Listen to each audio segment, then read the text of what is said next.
but there was a lot of big politics getting into it with certain people. You know, Hussle had DJ Khaled in the hood, and Hussle frontline that, and you know, we felt like certain people didn't like that. This about someone being mad about the DJ Khaled video has to be Big U. What Blacc Sam did, he talked about certain things without talking about certain people. Did you see the clip when he was live? Okay, but... And they said justice for Nip? Wait. Yeah, that's, yeah. And what did he do? He started laughing. Your brain is going to react in the most genuine way, naturally. What bothers me the most is when people say he got killed by one of his own homeboys. Right. Well, at some point, he wasn't his homeboy. Right. Because he's like, you ain't supposed to be here. Right. If you fire somebody from Drink Champs, Right. and then pull back up to Drink Champs while y'all filming, you're going to be like, wasn't that a disgruntled employee? Right. That means he wasn't the homeboy. Right. Like, so they need to dead that part. Big U is behind bars, and Blacc Sam just broke his silence and exposed some serious connections linking Big U to the execution of Nipsey and PnB. For years, rumors circulated about Big U's involvement, but he always shut them down fast with public denials. Now, with his recent arrest and indictment making headlines, those old rumors are roaring back to life. Big U's facing heavy charges, including conspiracy, extortion, and weapons violations. And if convicted, he's staring down a possible life sentence. And get this, Blacc Sam, Nipsey's brother, just made a jaw-dropping statement that Big U might be hiding something. But following this story throughout the day, federal officers arrested more than a dozen members tied to the gang known as the Rollin' 60s Neighborhood Crips, though its leader was on the run. Well, within the last 20 minutes, the FBI announcing that man, Eugene Henley Jr., aka Big U, is now in custody. He was facing a max sentence of life in federal prison. We are told that he should be in court. And you already know who is celebrating Big U getting locked up. Nipsey Hussle's brother, Blacc Sam. Now, ever since Nipsey was taken out in the broad daylight, Sam has been saying that Big U was the one who not called the hit on him, but was also responsible for the loss of other artists. But there was a lot of big politics getting into it with certain people. You know, Hussle had DJ Khaled in the hood, and Hussle frontline that, and you know, we felt like certain people didn't like that. This about someone being mad about the DJ Khaled video has to be Big U. What Blacc Sam did, he talked about certain things without talking about certain people.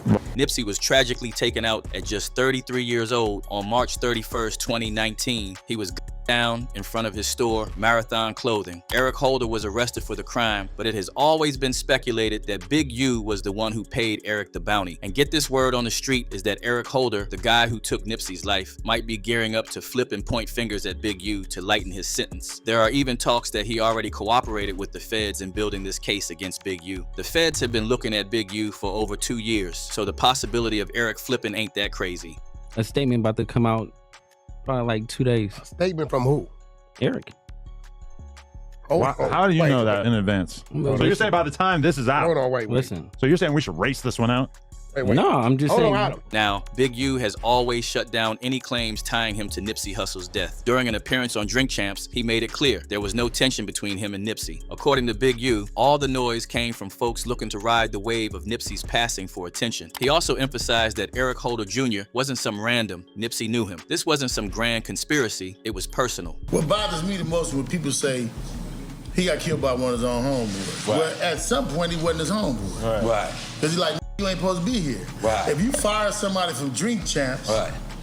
and then they pull back up to Drink Champs while y'all filming, you're going to be like, wasn't that a disgruntled employee? Right. That means he wasn't the homeboy.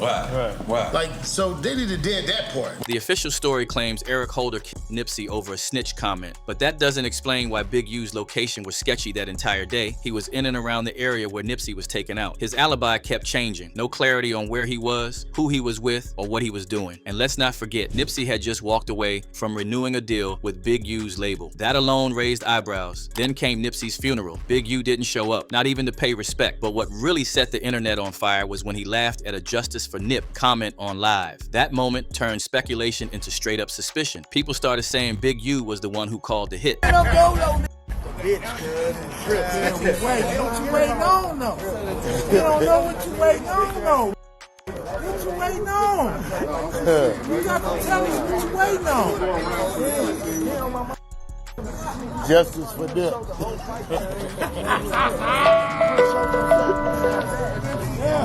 A young boy would have been there like, yeah, you got it. You did. You did. Things escalated when Big U's ex-ally, Loose Cannon, spoke out on the No Jumper podcast. He claimed Big U called him before the shooting, already believing Nipsey was dead. He called you, told you Nip got killed. You called Nip in a panic. He answered the phone. When you hear his voice, you like, well, Nip ain't dead, but you don't warn him what he said. 30 minutes later, you get a call after the fact, Nip dead. Yeah. Things took a darker turn when Blacc Sam sat down with Big Boy and dropped what sounded like a major clue, hinting that Eric Holder might not have acted alone. According to Sam, Holder first pulled up to the store, just watching, like he was sizing the place up. What's more, Sam noticed something off. None of the usual security was around that day. Not long after leaving, Holder came back wearing a red shirt, which, according to Sam, was strange because you couldn't even find that kind of shirt in a Crips neighborhood. And then, in a matter of moments, he walked up to Nipsey and the were fired. From my understanding, old boy walked up with no shirt on first to check the scene because he know what's going on in that parking lot, and had a conversation. Probably seen nobody was in the doorways. Checked Hussle had on shorts. Checked everybody else. Left. They say came back with a red shirt on.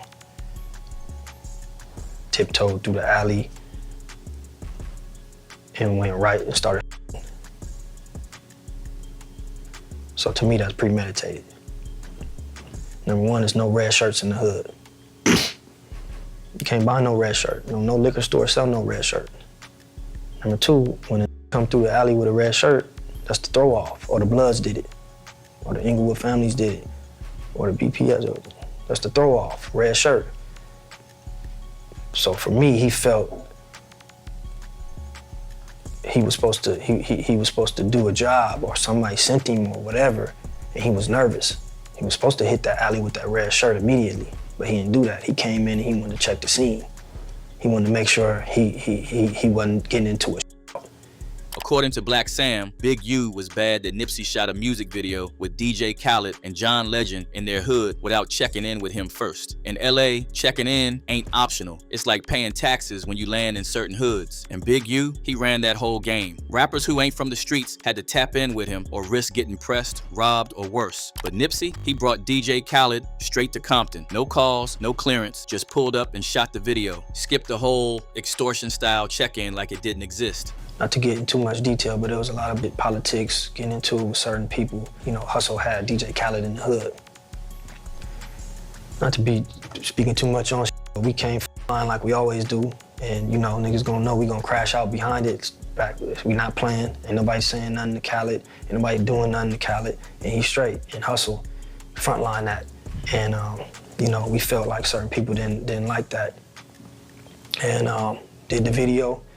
Khaled got out of there perfect and he was smooth, and you know, we appreciated Khaled for showing up and coming to the hood and doing the video, and you know, we knew that this was gonna be one of them videos, man. Hussle brought DJ Khaled to the hood, and you know. Word on the street is Big U wasn't feeling that at all. He was heated. Folks say he even tried to crash the sent some gang members to stir it up, but it flopped, didn't go his way. Then, just a few days later, Nipsey Hussle got right outside his store in LA. And it's because of this check-in that we also lost PNB Rock. PNB Rock's shook the entire hip-hop community to its core. He was gunned down in cold blood on September 12, 2022, while eating at Roscoe's Chicken and Waffles in South Los Angeles with his girlfriend. The incident, which appeared to be a targeted robbery, left everyone stunned. It was the circumstances surrounding the incident that had everyone pointing fingers at Big U. One popular theory surrounding PNB Rock's tragic death is his refusal to check in with gangs in Los Angeles. While some believe PNB Rock felt he didn't need to follow this rule in his city, others argue his refusal may have contributed to his fate. As a celebrity, family with expensive jewelry and cars, PNB Rock became an easy target. The day PNB Rock lost his life, the basics are well known. It happened at Roscoe's in South LA. Reports said a 17-year-old, allegedly sent by his father, Freddie Trone, was involved in the robbery attempt. Trone ended up receiving a life sentence for his role in the incident. A True Crime News exclusive, never before seen surveillance video of the crime as it unfolded. The father and son suspects trying to cover their tracks. Was it pre-planned or a robbery gone wrong? But what really caught people's attention was what Luce Cannon revealed afterward. In an interview, Luce dropped a major detail. He claimed that he and Big U were at that same Roscoe's on the same day PNB was killed. The crazy part about it is I was at Roscoe's when it happened. You know, dude was like, he wanted that chain. He said no. And boop, boop, no questions asked, and just took it and bounced.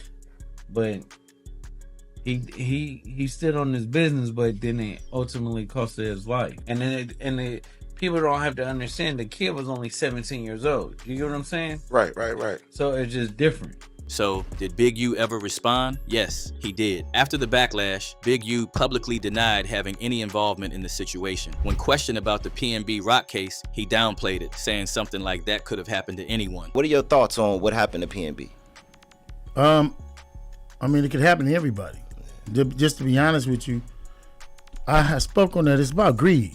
You know what I mean? Greed, envy, same thing I did. I mean, I did that. I was on the other side of, I grew up and I lived on the other side of what PNB Rock was. But here's what is crazy. He never actually denied being at Roscoe's that day. He didn't confirm it either. And I don't think nobody is safe. I know dudes right now from LA who are actual gang members who have been robbed for their jewelry. Who real, like who really real, like if he ever find out who did that, he gonna knock everybody down. He also took a moment to defend the infamous check-in system in LA. According to him, it's not about intimidation or extortion. It's about safety and mutual respect, especially in a city where the politics run deep. Any real dude that's ever really been in LA, he checked in. Any real dude that's ever been in Atlanta, he checked in. If you moving and you getting money, you gonna check in because you need to know the right places to be and places not to be. That's a businessman. So I mean, but shit, some people feel like I am who I am. To speak to I don't want to say his name, PNB Rock. Yeah. I don't even think that's the case with him. I think he was living here so long, he felt like he knew the place, and that's good. You know what I mean? Yeah. I don't think his situation is a checking in situation. He been living here.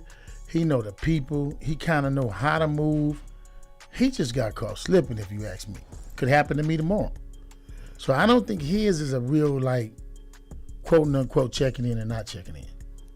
Because when you move here and you now call this home, shit, you checked in. You like, this home. I ain't no visitors no more. Like, I live with y'all. And get this, Big U may have been aware of PNB Rock's lack of security and in turn hired his to stage a robbery gone wrong. The idea that PNB Rock was slipping on his security was a point of major concern in the aftermath of his death. Fans and critics alike questioned why he would be out in a dangerous area with expensive jewelry, a flashy car, and no bodyguards. PNB Rock had always been outspoken about not wanting to move with security, stating that he preferred to keep things low-key and handle situations on his own. While this approach may have seemed empowering to him, it ultimately left him vulnerable. It was like, damn, bro, you just came out here like it was just me and him. Me and him went to the projects. He like, bro, like you ain't got no security and none of that shit. Tripping. And it's like, bro, I got security, but I don't got security. You feel me? Like, I be on my shit too. You feel me? So I be on angles. I'm already watching everything that's going on. So it's gonna be kind of hard for you to get me because I used to do the same shit. This theory gained more traction when people pointed to Big U's response to PNB Rock's death. In interviews, Big U appeared disturbingly emotionless when discussing the murder. For many, his lack of visible sorrow raised eyebrows. That situation and everything like that, what are your thoughts on what happened to PNB? I mean, it could happen to everybody. Just to be honest with you, I have spoke on that. It's about greed. You know what I mean? Greed, envy, same thing I did. I mean, I did that. People believe that Big U wanted people to check in with him, not for their safety, but so he could keep track of them. According to some, knowing who was coming in and out of Los Angeles, especially high-profile figures like PNB Rock and Nipsey, would give Big U a chance to keep tabs on them and even orchestrate their downfalls. You know, we in LA. When I go to Chicago, I respect Chicago wholeheartedly. I check in. When I go to Atlanta, I check in. When I go places, I check in. And I don't think nobody. And now that he is locked up for Blacc Sam is saying that justice will finally be served for Nipsey and PnB, and trust the internet is backing it. One online user wrote, "Look at him making it clear that people have to check in. He's probably behind every single robbery that happens in LA." Another wrote, "Extortion, extortion, extortion. If you're a hop artist or entertainer, then you need to hire yourself some sure enough security, period." Another person added, "I agree Big U was severely jealous of Nipsey's success." So now I gotta ask y'all, what do you think of all this? What do you make of Big U's arrest? Could it be bigger than what they're letting on? Even though he hasn't been officially charged, what if the rumors are true and dudes like Eric started snitching just to shave time off their sentence? Drop your thoughts in the comments below. And while you are here, go ahead and tap the next video because it is just as crazy.